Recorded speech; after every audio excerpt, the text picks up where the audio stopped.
Olá, bem-vindos a mais essa videoaula. Agora nós vamos falar sobre parto. Então, já falamos um pouquinho aí dentro da psicologia perinatal, né, da gravidez, e agora nós vamos falar sobre parto. E daqui a pouco vocês também vão saber um pouquinho aí sobre o puerpério, tá certo? Mas vamos lá então. Sobre o parto. Esse é um tema um tanto delicado para falar com vocês em apenas esses 15 minutinhos de aula, tá? Mas eu vou tentar ser o mais clara, objetiva possível para falar com você a respeito desse assunto. Mas sempre gosto de reforçar e te lembrar que você que quer saber e se aprofundar mais a respeito desse assunto, você consegue buscando no meu instituto, Mater Online, tá? Eu tenho Instagram, Facebook, YouTube, tá? E além do meu próprio site. Então, você sempre que digitar a palavra Mater Online para qualquer rede social, você vai encontrar materiais gratuitos, importantes, que vão complementar esse conhecimento que eu estou passando para você aqui nessa aula, ok? Então, vamos lá.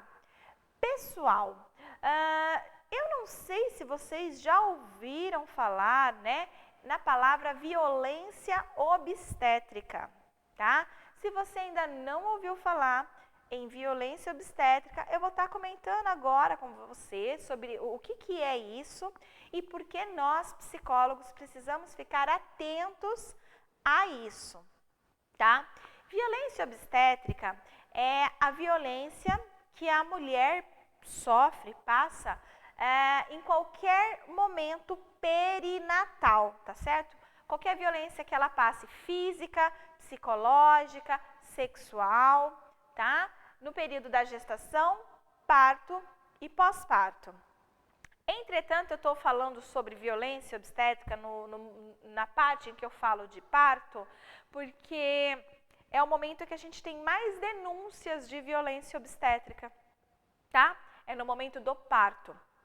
É o momento em que a gente tem um número muito alto de denúncias e que a violência obstétrica ela fica bem evidente nesse momento. Então, por isso que eu vou falar sobre a violência obstétrica nesse módulo do parto, tá bom? Mas não significa que ela só ocorra no momento do parto, mas ela pode acontecer tanto na gestação quanto no pós-parto também, ok? Outra coisa importante de saber é que violência obstétrica não é uma violência que só o médico obstetra coloca, né, a mulher como vítima, mas qualquer profissional de saúde. Então, pode ser um enfermeiro, pode ser o fisioterapeuta, pode ser o anestesista, pode ser o próprio psicólogo, tá certo? Então, qualquer profissional da saúde que atenda essa mulher e cometer com ela uma ação de violência, seja ela verbal, física, psicológica, sexual, isso é chamado violência obstétrica, tá certo? E pode ser denunciado, entra como violência contra a mulher, tá certo? Então a mulher ela faz o boletim de ocorrência, toda a denúncia, né, de violência contra a mulher e é como se estivesse dentro, né? Chamada violência obstétrica. Então, por que nós estamos falando sobre isso? Porque existe um número altíssimo de mulheres passando por isso, inclusive nesse exato momento. Agora, nesse momento em que você está assistindo essa aula, alguma mulher em nosso país ou no mundo estão passando pela chamada violência obstétrica. Acontece que a prática do nascimento, né, ela tem toda uma história que é longa, não vou conseguir contar ela toda para você aqui, mas você consegue ter acesso, tá, nos meus cursos que eu ofereço dentro do Mater Online, inclusive, tá, e também nos materiais gratuitos que eu ofereço ali para você. Mas olha só, a medicina, ela nem sempre estava presente no momento do parto, tá? Ela é bem recente, há apenas uns 200 anos mais ou menos, é que a medicina começou a entrar na cena de parto, tá? A cena de parto era uma cena só de mulheres antigamente, eram as parteiras, era uma cena de mulheres, e não eram mulheres médicas, né? Era uma cena de mulheres mesmo. Então a figura da parteira era muito comum. Com o tempo passando, né? E tecnologias, e higiene, isso e aquilo, a gente, principalmente a cultura brasileira, começou a ir para os hospitais para ter os bebês, tá? E começou a criar uma ideia, uma cultura de que a mulher é incapaz de parir. Como é que as pessoas falam hoje umas para as outras? Quem é que vai fazer o seu parto? Né? As pessoas perguntam, quem é o médico? Quem que vai fazer o seu parto? Olha que pergunta sutil, mas está dizendo muito sobre a nossa cultura. O que essa pergunta está dizendo? Não é você que vai fazer o seu parto. Você não é capaz para isso. As mulheres hoje elas não se sentem capazes para parir, para entrar em trabalho de parto por elas mesmas. Elas precisam de um outro para isso, né?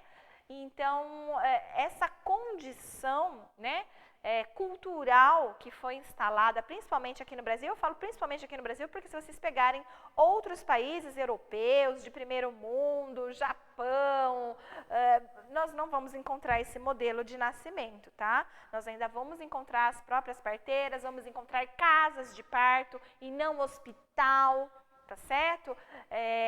Para ocorrer o nascimento, a gente vai encontrar menos intervenções nesse processo de nascimento.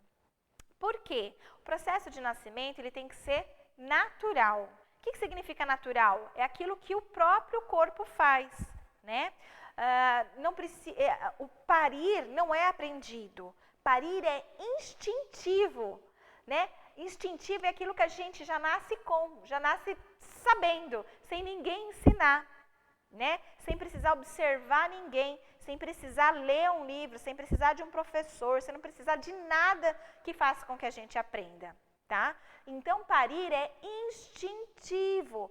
Parir não é algo que precisa ser aprendido, tá bom? E o que está acontecendo, né? Se é algo natural, significa que não precisa de intervenções. Mas, infelizmente, da forma que está sendo conduzido hoje os nascimentos, eles são conduzidos de forma a não permitir que ele ocorra de forma instintiva e natural, tá? Então, a mulher, muitas vezes, ela passa por vários procedimentos que são desnecessários. E por que eu digo que são procedimentos desnecessários? Porque a ciência, tá, começou a estudar e comparar. Olha, onde tem melhores benefícios para a saúde da mulher e do bebê? Quando há um parto sem intervenção ou quando há um parto com intervenção? E, cientificamente, está sendo provado que nascimento sem intervenções traz muito mais benefícios e saúde para a mulher e para o bebê, diminuindo muito as chances de adoecimento e morte. E aqueles partos com intervenções, eles oferecem condições de risco para a saúde da mulher, para a saúde do bebê e riscos, inclusive, incluindo morte, tá certo? Então, pesquisas científicas dos últimos 25 anos aproximadamente, 30 anos, vem mostrando isso, porque até então as ações elas eram baseadas em achismo. A própria posição horizontal em que a mulher é obrigada a ficar hoje nos hospitais para ter o bebê, que é deitada horizontal, porque é deitada numa maca, por exemplo, que é o que a gente vê em novelas, nessas imagens todas, é sempre uma mulher deitada numa cama ou numa maca. Isso é recente também, é coisa de pouco tempo. É tão recente que essa situação ela começou a surgir justamente quando a medicina, o médico, o homem entra na cena de parir, tá? Então, por que a mulher fica deitada? Simplesmente porque ficava numa situação confortável para o homem poder ficar sentado e observando como que estava acontecendo o processo do nascimento, tá? Eu conto isso detalhadamente no curso e tudo mais, mas só para você saber que, por exemplo, uma coisa tão simples, hoje pode ser considerado violência obstétrica. Por quê? A melhor posição para a mulher parir, sentir menos dor, inclusive, é na vertical, tá certo? É sentada, muitas vezes na posição de 4 apoios, né? Então é ela que tem que decidir com o corpo dela qual que é a posição que está mais confortável para ela parir. E tem uma inversão. Quem escolhe a posição para ela é o médico, é a organização, é a instituição, é o hospital que decide qual é a posição que ela vai ficar, por exemplo. Algumas mulheres têm alívio da dor caminhando. E vários hospitais colocam a mulher deitada, não deixa ela se mexer, tá? Já foi provado cientificamente que aquele sorinho que é dado, a chamada ocitocina, ela não traz nenhum tipo de benefícios também. Inclusive, ele começa a prejudicar o andamento de um parto normal, por exemplo. Acelera a dor, aumenta a dor, né? É sintética, ou seja, não é natural, não é a ocitocina que é produzida pelo próprio corpo humano, né? Então, uma série de coisas mostram que isso começa a trazer mais dores, mais incômodo para o parto, tá certo? Não há necessidade nenhuma de fazer raspagem dos pelos pubianos, não há necessidade nenhuma de fazer uma lavagem intestinal, por exemplo, não há necessidade alguma de um jejum absoluto, da mulher não poder nem ao menos beber água durante o trabalho de parto, tá? Não há necessidade nenhuma de haver aquele corte que é chamado episiotomia, algumas pessoas chamam de pique, no períneo da mulher, quando o bebê está nascendo, está coroando, né? Esse corte que é feito no períneo da mulher, né? Então, assim, não há necessidade nenhuma de um monte de intervenção que são realizadas na hora do parto, comprovadas cientificamente, tá certo? E publicado nas revistas mais renomadas do mundo, não é do Brasil, mas do mundo, as revistas científicas mais importantes do mundo publicam, né? Pegam lá milhares de mulheres que passaram pelo procedimento e você compara esse grupo, aquelas que passaram daquelas que não passaram, e você consegue observar claramente os resultados de que quem não passou pelas intervenções tem uma recuperação mais rápida, mais saudável, consegue haver uma vinculação mais fácil entre mãe e bebê, né, do que quem passa por todas essas intervenções. Além de que essas intervenções dão uma sensação psicológica, muitas vezes de trauma.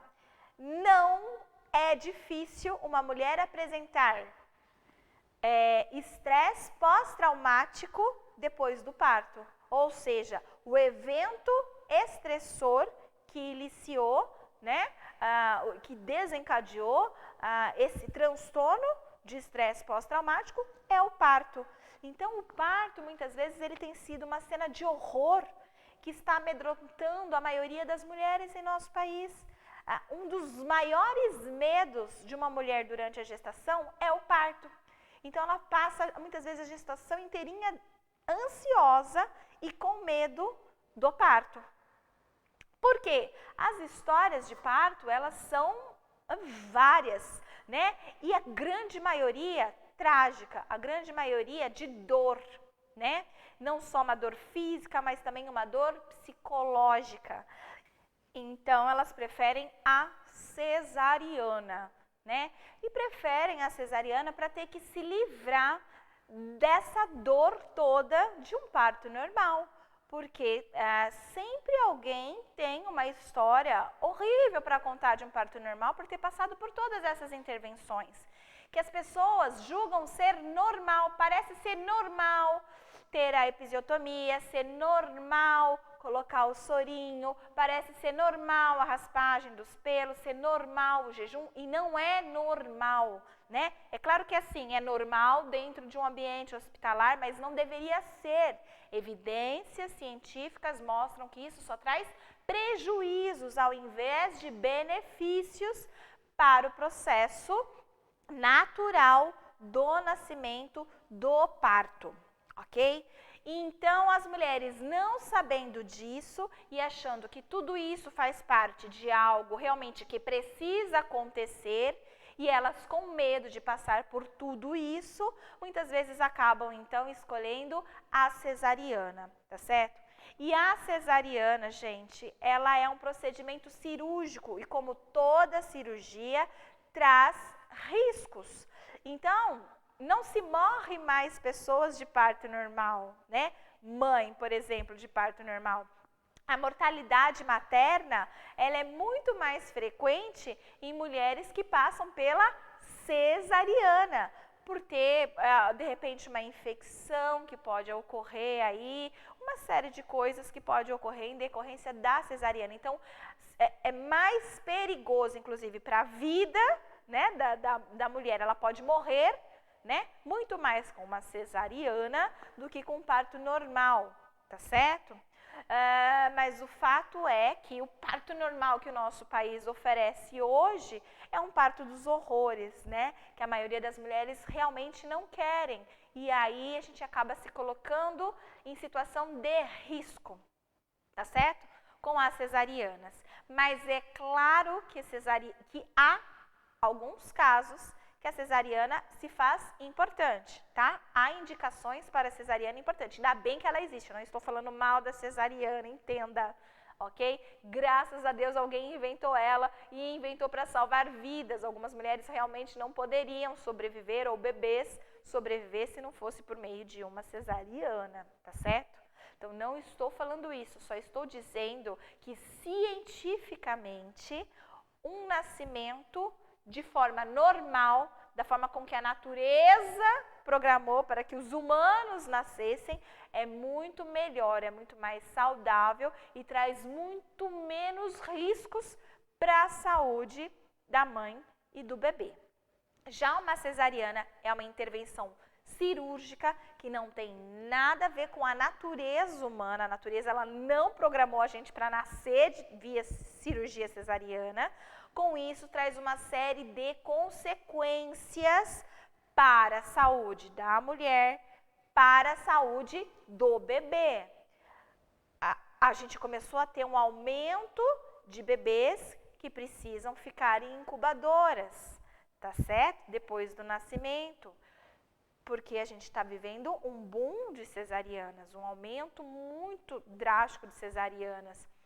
E com isso, as cesarianas agendadas.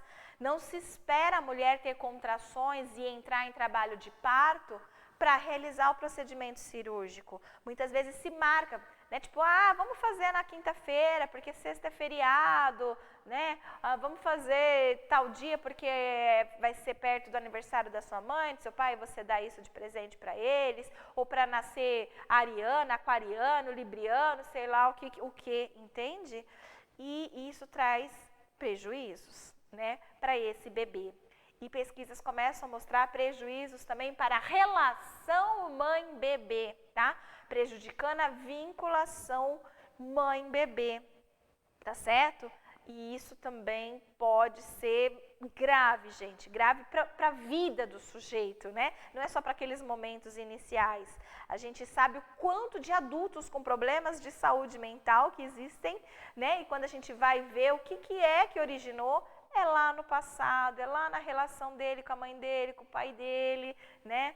Então, assim, coisas que poderiam ser evitadas com um simples parto normal, mas de forma normal e não dessa forma interventiva, como eu estou dizendo para vocês, que acaba trazendo uma experiência negativa de parto e nascimento, tá certo? Mas se a gente pudesse investir em parto normal, as mulheres ficariam com menos medo, né, dele. E assim, as pesquisas mostram até hoje, tá, gente? Mesmo as pesquisas realizadas hoje, porque eu fiz uma, inclusive, o mês passado. As mulheres, no início da gestação, elas querem ter parto normal, mesmo sabendo, né, de toda essa situação, no começo elas querem, elas falam, não, eu quero ter parto normal, desejo parto normal. 80% delas querem, só 20% quer cesariana, independente da classe social que essa mulher está, tá? Então, as mulheres querem, elas desejam.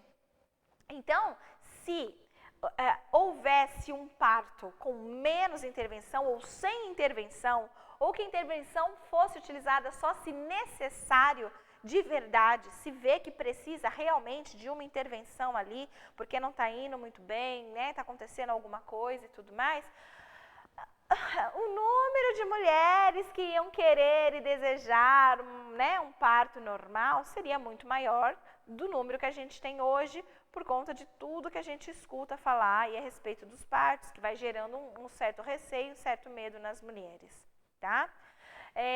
E diminuiria muito o número de cesarianas também, se no nosso país a maioria dos nossos médicos obstetras colaborassem, né? No sentido de que não ficassem induzindo as mulheres à cesariana, porque, querendo ou não, acabam induzindo com uma fala sutil, por exemplo, nossa, você é corajosa, hein? Você vai ter parto normal? Parabéns, como você é corajosa, porque dói, hein?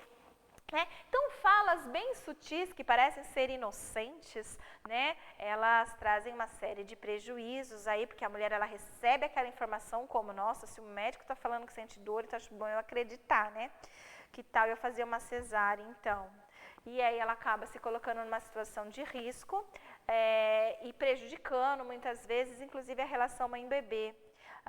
Ela pode muitas vezes ter uma série de dificuldades para amamentar, ela pode ter dificuldades para se sentir empoderada para ser mãe, né? A gente tem um monte de mulher aí que fala, meu Deus, eu tô com medo de ir para casa e cuidar do meu filho, eu não me sinto capaz, porque aqui no hospital, quem deu banho foi a enfermeira, o bebê ficou lá no berçário, nem dormiu comigo, né? Isso e aquilo, eu preciso de alguém porque eu não sei ser mãe.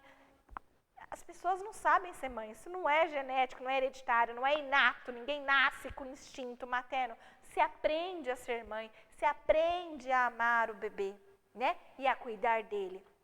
Principalmente porque os bebês não são iguais, cada um é bem diferente do outro, porque são pessoas, né? Um bebê, ele é uma pessoa com personalidade, né? Então, cada um é diferente mesmo, então não adianta, ninguém vai saber ser mãe, porque você só vai saber ser mãe quando você conheceu o seu bebê, porque você tem que saber ser mãe daquele bebê, né? Não é do bebê aí, é daquele bebê, que é uma pessoa, que é um sujeito com uma psique, com, né, as suas próprias necessidades e personalidade aí. Então, gente, assim, superficialmente, rapidamente, falei para vocês aí sobre parto normal e cesáreo. Ficou bem superficial, não sei nem se vocês conseguiram entender de fato a importância que tem o parto normal para um sujeito, mas se você quiser saber a fundo sobre isso, detalhadamente sobre isso, entender por que estão chamando de violência obstétrica, colocar ocitocina, colocar a mulher na posição horizontal, fazer episiotomia, deixar a mulher em jejum, por que estão chamando isso de violência obstétrica, né? É importante que você possa buscar essas informações lá no Mater Online, que eu posso passar elas para você com muitos detalhes, ok? Então, sim, a violência obstétrica no nosso país, ela começou a ser mais divulgada. Até recomendo que você, se você tem Netflix, assista um filme chamado O Renascimento do Parto. Tem o 1, o 2 e o 3 no Netflix. Recomendo fortemente que você assista, tá? Ou até no YouTube, não sei se tem no YouTube, provavelmente tem, mas assista para você entender em maiores detalhes sobre o que eu estou trazendo para você. Por quê? Você que é psicólogo precisa saber isso, porque isso traz consequências psicológicas para o desenvolvimento do bebê e para a relação mãe-bebê, vinculação mãe-bebê e saúde mental da mulher, tá? Um nascimento violento, com violência obstétrica, mesmo que a mulher não perceba que aquilo é uma violência obstétrica, tá? Isso pode trazer para ela, então, uma maior chance dela apresentar alterações emocionais significativas no pós-parto, se ela não estava apresentando na gestação. E se ela apresentava na gestação, isso pode se agravar, no pós-parto, tá? A vinculação mãe-bebê pode ser prejudicada por conta disso, o desenvolvimento do bebê pode ser prejudicado por conta disso, as práticas educativas parentais podem ser prejudicadas por conta disso. Então, o psicólogo ele tem tudo a ver com isso. Ele tem tudo a ver com isso. Nós, psicólogos, precisamos entender, de fato, cientificamente, ter um conhecimento teórico a respeito disso, de fato, e não senso comum, e não escutar o que a mãe falou, que a vizinha falou, que a tia falou, né? Mas escutar uma profissional, psicóloga, que estudou décadas, né? Muitos anos aí a respeito desse assunto, tá? O que a ciência, né, há tempos vem mostrando, né, provando cientificamente. São essas pessoas que nós, cientistas, né, profissionais com graduação, devemos nos pautar, nos basear, e não nas falas do senso comum, ok? É uma obrigação nossa ter o conhecimento científico, tá? Então, indispensavelmente, o psicólogo tem tudo a ver com essa discussão de violência obstétrica para poder oferecer saúde e saúde mental, então, para homens, mulheres e seus bebês, ok? Então, te espero agora na nossa próxima aula. Um abraço, tchau, tchau.